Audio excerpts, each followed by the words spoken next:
Mutation की बात आती है, क्या होता है म्यूटेशन? कल बताया था, sudden heritable change in the genetic material is called mutation. ठीक है, जैसे ये डीएनए हो गया, ठीक है, इसमें डीएनए के ऊपर जीन होते हैं,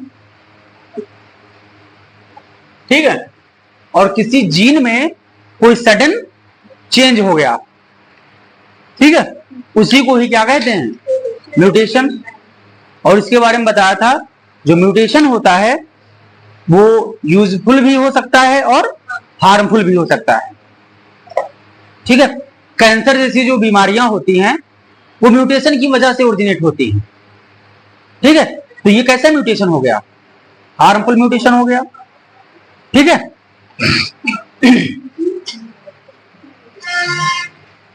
इसके बाद हमने पढ़ा म्यूटेशन का क्लासिफिकेशन।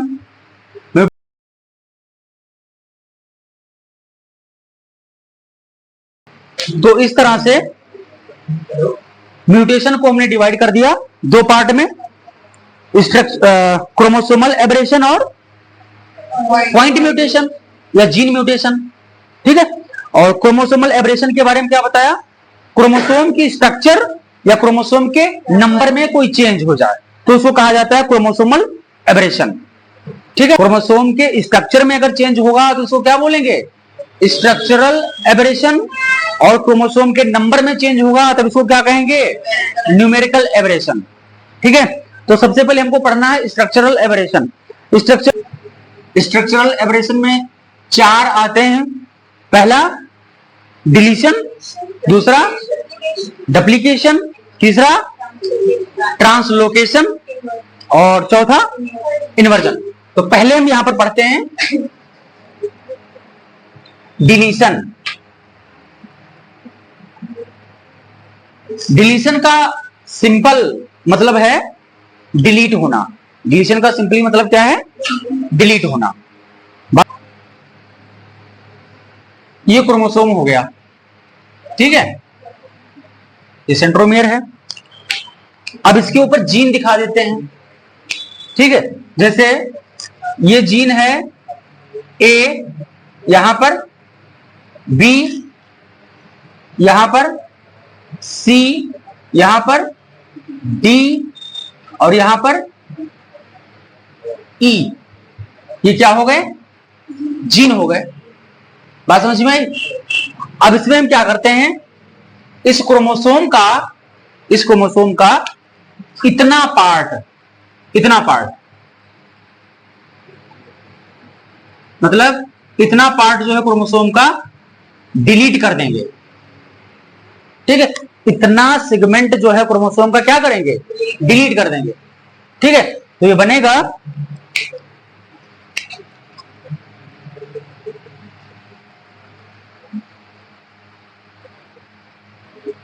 क्या बनेगा? ये ए एज इट इज रहेगा, ये बी एज इट इज रहेगा, ये सी एज इट इज रहेगा और डी वाला सेगमेंट डिलीट हो गया। डी वाला सेगमेंट डिलीट हो गया तो सीधे सीधे कौन आ जाएगा? ई। ये हो गया डिलीशन।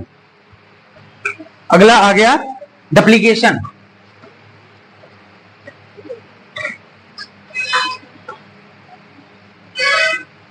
डुप्लीकेशन इसका मतलब क्या होता है? क्रोमोसोम का कोई पोर्शन, कोई पार्ट, कोई ब्लॉक, कोई सेगमेंट डबल हो जाएगा। क्या हो जाएगा? डुप्लीकेट हो जाएगा, डबल हो जाएगा। ये इतना सेगमेंट जो है, इतना सेगमेंट जो है डुप्लीकेट हो गया। ठीक है, डुप्लीकेट हो गया तो ये बन जाएगा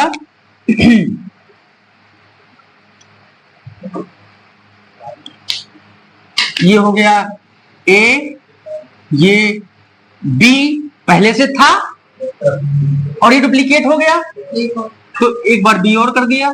ये 3 बार, 4 बार, 5 बार, 10 बार भी हो सकता है।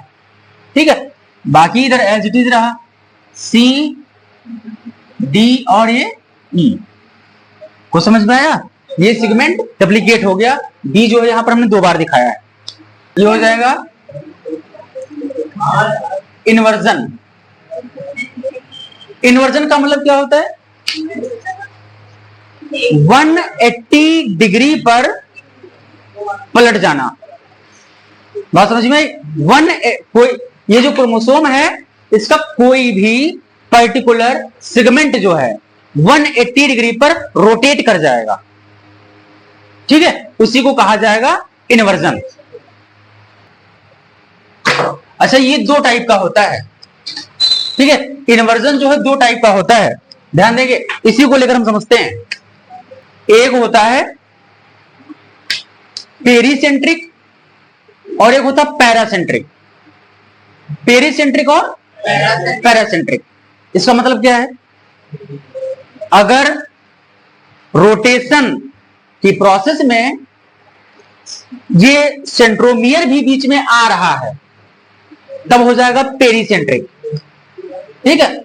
अगर सेंट्रोमियर छूट जाए, ठीक है, तब हो जाएगा पैरासेंट्रिक। कहने का मतलब ये हुआ जैसे इतने पार्ट को हम रोटेट करा रहे हैं, इतने पार्ट को, ठीक है, तो ये ऐसे रोटेट करेगा, ऐसे सी इधर आ जाएगा और बी इधर आ जाएगा। तो ये रोटेशन इस सेंट्रोमियर के अराउंड हो रहा है, सेंट्रोमियर के अराउंड हो रहा है, तभी क्या हो जाएगा? पेरीसेंट्रिक, ठीक है। देखो इतना तो ये एज इट इज रहा, ए डी और ई एज इट इज रहा, और इतना पार्ट क्या हो गया? 180 पे रोटेट कर गया, घूम गया। तो ये जब ऐसे रोटेट करेंगे तो सी यहां जाएगा और बी यहां जाएगा, ठीक है, तो ये बन जाएगा सी और ये बी। बात समझ में आई? तो इस रोटेशन में ये सेंट्रोमियर इन्वॉल्व हो रहा है तो पेरीसेंट्रिक है, क्लियर, ठीक है। अब देखो पैरासेंट्रिक, पैरासेंट्रिक, इसमें हम इतना सेगमेंट ले रहे हैं, इतना सेगमेंट। बात समझ में आई? तो इसमें ये देखो सेंट्रोमियर छूट गया, सेंट्रोमियर क्या हो गया? छूट गया। अब यहां पर रोटेशन सेंट्रोमियर के अराउंड नहीं हो रहा है, सिर्फ इतना सेगमेंट रोटेट करेगा, तो ये हो जाएगा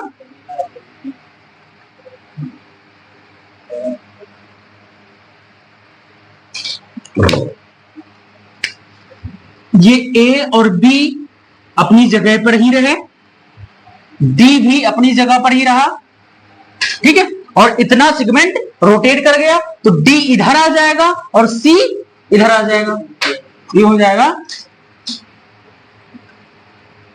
डी और सी। समझ गए? हो गया।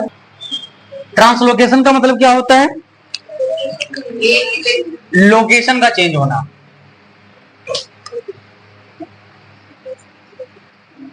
किसी पर्टिकुलर सेगमेंट का लोकेशन चेंज हो जाएगा, ठीक है। जैसे यहां पर हम 2 क्रोमोसोम लेते हैं,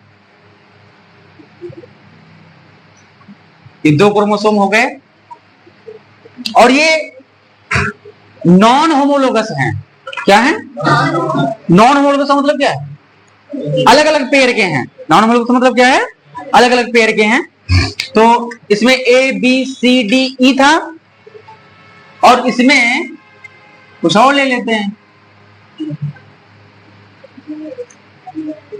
एफ जी एच आई जे ले लिया।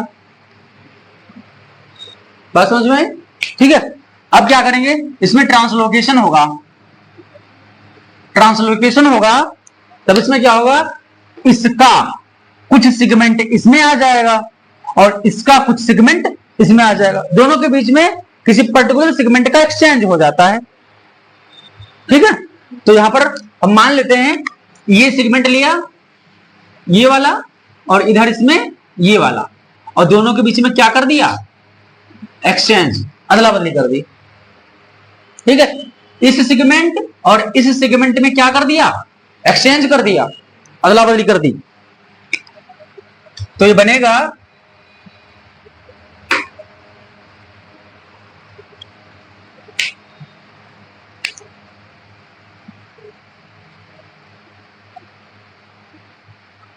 ये जो है ए बी और ई जैसे के तैसे रहे, और इसका एच और आई इसमें आ गया, इसका एच और आई वाला सेगमेंट जो है इसमें आ गया, और इसका सी और डी वाला सेगमेंट इसमें आ गया।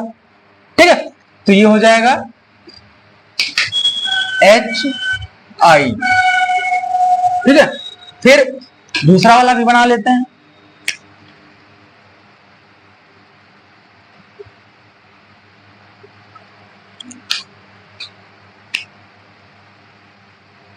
इसमें F और G एज इट इज रहा, और J वाला भी एज इट इज रहेगा।